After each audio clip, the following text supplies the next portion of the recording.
हेडलाईन्सचे प्रायोजक आहे NBC bearings, लांब पळण्यासाठी।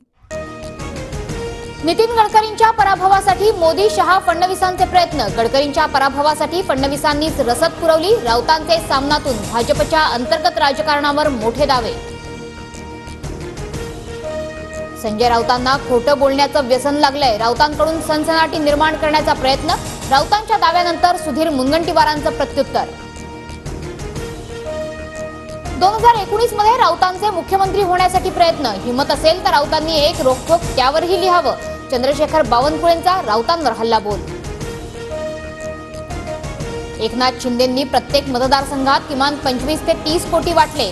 अजित पवारांच्या उमेदवाराच्या पराभवासाठी शिंदेंच्या यंत्रणेचे प्रयत्न। सामनातून संजय राऊतांचा आरोप।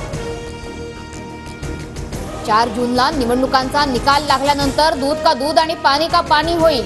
राऊतांच्या आरोपानंतर शिंदेंचं उत्तर। अजित पवारांच्या मतदारसंघात एकनाथ शिंदेंच्या सर्वाधिक सभा। पैसे वाटलेले संजय राऊत पाहायला आले होते का? संजय शिरसाटांची टीका। गडकरींच्या पराभवासाठी फडणवीसांच्या कार्यकर्त्यांनी काम केलं। अनिल देशमुखांकडून राऊतांच्या दाव्याला दुजोरा, तर फडणवीसांच्या इशाऱ्यावरून राहुल देशमुखांना अटक। अनिल देशमुखांचा आरोप। अनिल देशमुखांचे आरोप बिनबुडाचे। पराभव दिसल्यानं फडणवीसांना टार्गेट केलं जात आहे। प्रवीण दरेकरांचं अनिल देशमुखांना प्रत्युत्तर। लोकसभा निवडणुकीत मुख्यमंत्री शिंदेंकडून हजारो कोटींचं वाटप। उदय सामंत हे पैसे वाटपात सहभागी। शेतकरी नेते रविकांत तुपकर यांचा गंभीर आरोप।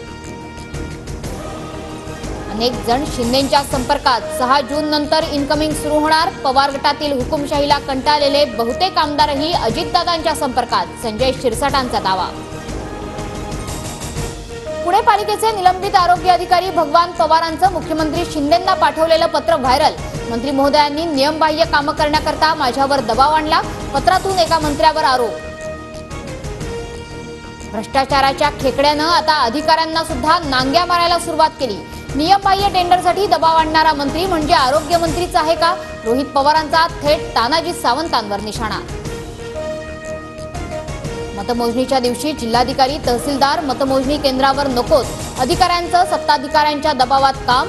बजरंग सोनवणेंचं निवडणूक आयोगाला पत्र। घाटकोपर होर्डिंग दुर्घटना प्रकरणातील आरोपी भावेश भिंडेला 29 मे पर्यंत पोलीस कोठडी। घाटकोपर होर्डिंग दुर्घटनेत 17 जणांचा मृत्यू। नागपुरात मॉक पोलची मतं क्लिअर न करताच मतदान। 35 दिवसानंतर हे उघड। दादाजी धुनीवाले केंद्रावर फेर मतदान घ्या। काँग्रेसच्या विकास ठाकरेंची मागणी।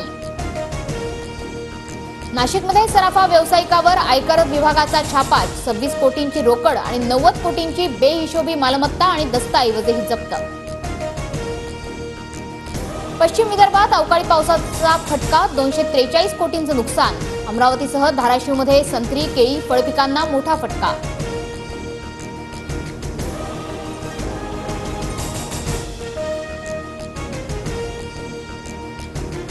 हेडलाईन्सचे प्रायोजक आहे एनबीसी बेरिंग्स, लांब पळण्यासाठी।